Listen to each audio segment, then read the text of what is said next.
Hey Tony, it's Thursday, and first off, to answer your question of the week, I wasn't paying too close attention, but I think it was about 7 or 8.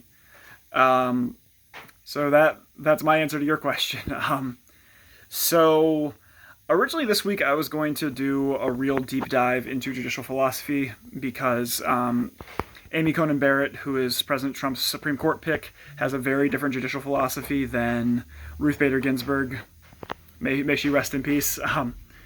Rather rest in power. But I didn't have the time this week to really do a deep dive and reacquaint myself with that subject matter. So I'm not doing that this week. I might try and do it next week, but don't hold me to it yet because, in our crazy world known as Earth in 2020, things can change weekly. So we'll see.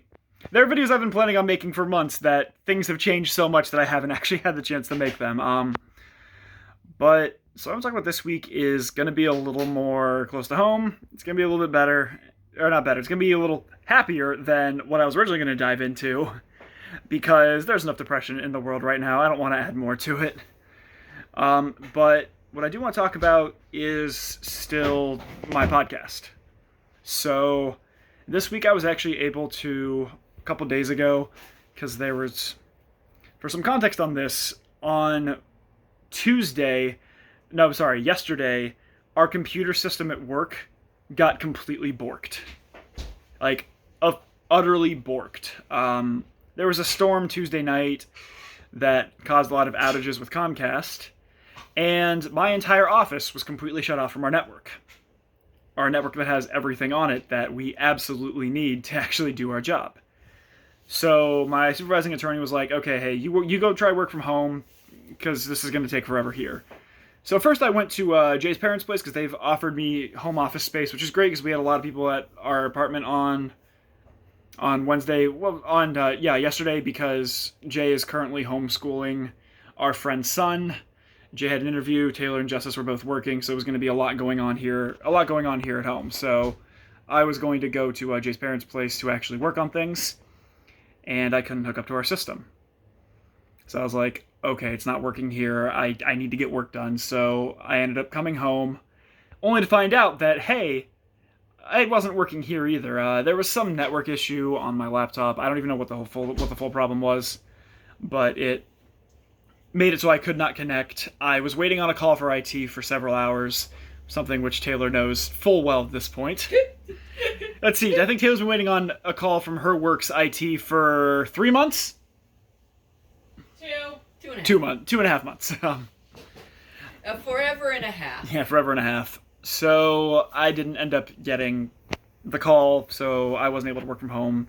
I kept my supervisor in the loop for the whole time, and he was like, you know what, just come into work ready to work hard tomorrow because there's no point in trying this right now. Which I did. I mean, I was at the office till about 6 tonight. It was a later night. I was there from about 8 to 6, which isn't super common for me. I'm usually there from about 8 to 5, but I stayed till 8 to 5:15, but I stayed till 6 tonight. And I only left because I actually got basically everything done that I needed to. But meanwhile, so yesterday when I got home and was just shut off from the network, I just started working on plotting for the Wasteland Diaries.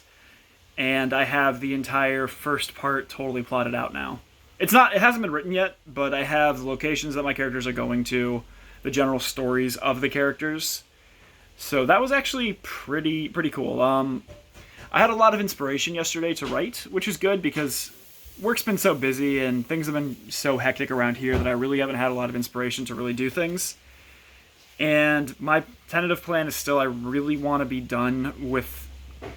start writing in about December. And I want to start recording about end of February, beginning of March. Because I'm going to have a lot of recording I need to do. I'm going to have a lot of editing I'm going to need to do. I need to do a lot of behind-the-scenes work as well to, set up get a podcatcher to make sure that I can actually upload it to all the different podcast directories. I need to get better microphones. I need to get better equipment in order to actually make this even halfway reasonable. So I have a lot of stuff I still need to do, but it was kind of a big step to finish the first part of my plotting out. I have 3 other parts that I'm kind of planning on going through or 2 other parts that I plan on going through. And I've kind of jumped back and forth in a lot of regards on what my full plan is, but I think I kind of have a real plot thread now, which is good, better than what I had before, which was just kind of a concept. But I have a real plot thread, I have characters who I have in mind, and now it's just going to be plotting out the locations, making sure I'm all set in the Fallout timeline and everything like that, and just kind of going from there. But yesterday was a really big step to finish the first little part, and it felt really good, because this has been a concept and a project I've been working on for years now, and to finish up that first big step was pretty cool. So I'm excited to see where I go with everything next. I need to talk to a friend tomorrow who said he wanted to write out a full script for one of the characters. I need to actually talk to him to say, okay, are you still doing this? Or, because I can't really plot anything out, because the character he wants to make is really the next step of this journey. And until that's all set up, I can't do a whole lot more. Like, I can do stuff from when my main character makes it past this next location, but even still, it's not going to be the easiest thing in the world. But I really just need to kind of get with my friend, see what he wants to do. And if he's still working on it, really wants to, then I'm going to end up jumping ahead several episodes to kind of start working from a plot point that my friend's not working on anymore. So that's going to be that. I'll be able to talk to him about it tomorrow, which will be good. But otherwise, that's pretty much this week. I didn't watch the debate because I had zero interest in watching 2 70-year-old men shout over each other.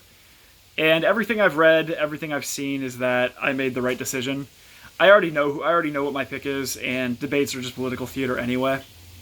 And I don't find debates all that useful, ultimately, because it never really brings up policy. It's political theater and just kind of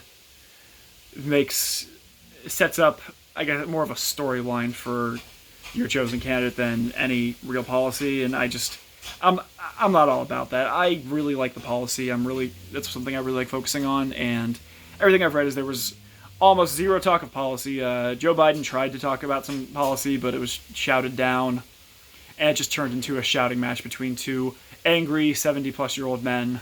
Well, 3 angry 70-plus-year-old men, because Chris Wallace, I think, is also in his 70s, who's the moderator. Yep. So it wasn't worth it to me. I did something, far more useful, and spent time with my family. Mr. President, will you please shut up? Yeah, that was like the highlight from everything I've read. But I'm definitely going to watch the vice president debate, because I think that's going to be a little more substantive. Because Kamala Harris is a fantastic prosecutor and a fantastic debater, and Mike Pence actually has some policy experience. So I think that's going to be a little more interesting than any of the presidential debates, but we'll see. So Tony, my question for you is, did you end up watching the debate at all or read anything about it? Tony, I will see you on Monday. Later, bro.